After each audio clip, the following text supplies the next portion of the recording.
Đây đó mụ.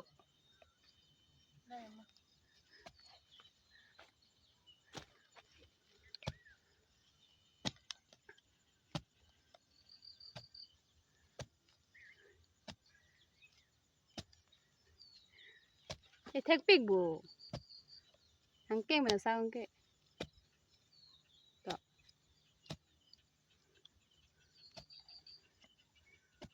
Cho lòng kệ. Hai anh làm thứ nụ. Người nó mới đã. Van ôn ơi. Đi ô là van ôn ơi. Cho lòng kệ. Bắt đầu nàn thế kệ.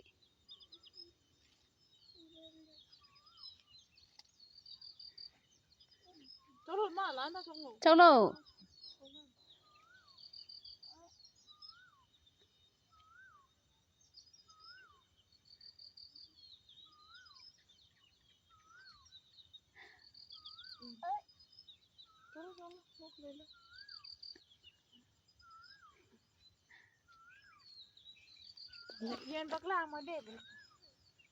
Rồi đắp pin rồi đã có con kệ. Đã có con. Đó. Tao yên ơi cái này. Đã. Yên ơi. Yên ơi đê. Epo đê bữa nọ. Sắc hết bữa đê bữa nọ. Mô chui phan bữa nọ. Càng cơ pen serong bữa nọ. Pen. Phan serong.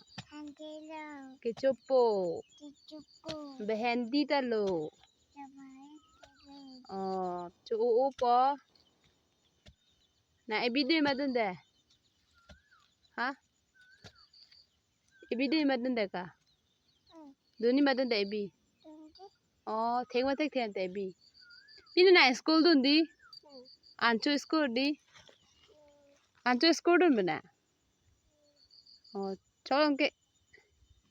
Hada ta idam tuna da. Halada. Pon tuna. Van. Angkeng so.